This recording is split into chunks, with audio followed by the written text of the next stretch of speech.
હાલો મિત્રો, આજે પિઝાનો પ્રોગ્રામ છે. તમે જુઓ, કાલ દાબેલી અને વડાપાવનો હતો.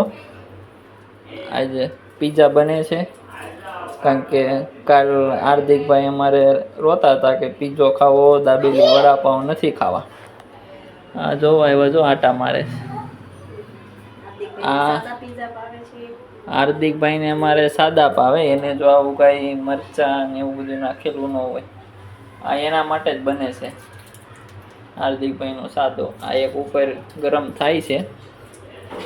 અમે ઘરે જ બનાવી છે મિત્રો પિઝા, અને તમને હું આખી રેસીપી પિઝાની તમને શીખવાડીશ. આ રોટલો છે ખાલી, અને એની ઉપર ટમેટાનો સોસ, પિઝા સોસ આવે જે એ નાખી દીધું છે, અને આ ચીઝ નાખેલું છે. એ સાદો પીઝો ખાવ.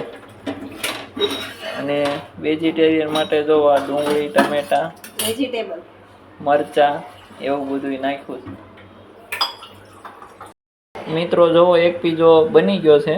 હવે એના મમ્મી કટિંગ કરે છે.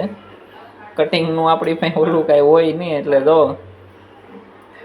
તાવીથાથી કટિંગ કરવા માંડી છે. અને અમારા હું ને દીધું બેન અમે જો 24 એવી કેમ એના મમ્મી કટિંગ કરે છે.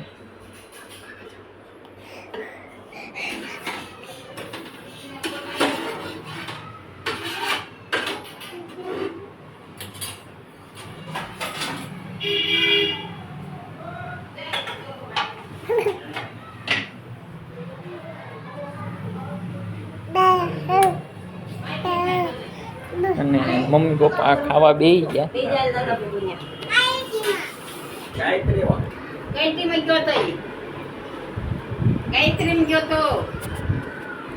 જો આપણે બે ટાઈપ પ્રકારના પિઝા બનાવ્યા છે.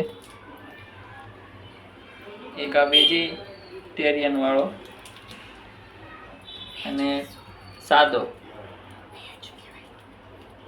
વેજ, એમ ને, વેજ અને એક સાદો છે. એમાં ખાલી પિઝાનો રોટલો અને પિઝા સોસ, અને ખાલી માથે બટર નાખેલો, ચીઝ હાસી ભૂલાઈ ગયું મને, પાછું કાંઈ આવડે નહીં.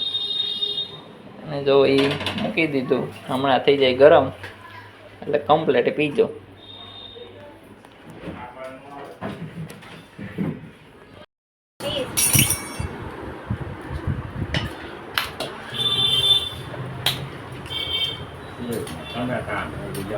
આમ રખાય, આમ ફેરવી ન ખાય, આમ ફેરવીને ખવાય. આમ ફેરવી નહીં, ત્યાંથી ખવાય.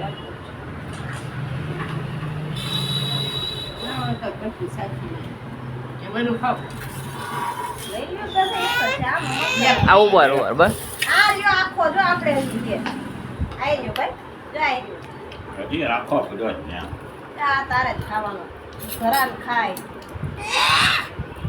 અરે પણ આ જો પડ્યો, જો ઓલો રહ્યો.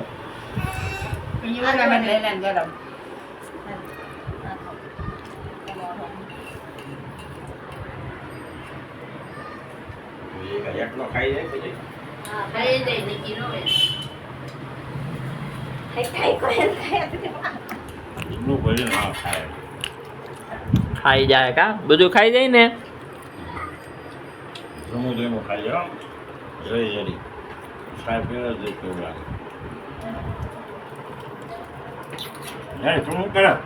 એ ખીચડી ખાઈશ. ખીચડી ખાશો દીદો? ખીચડી ખાશ.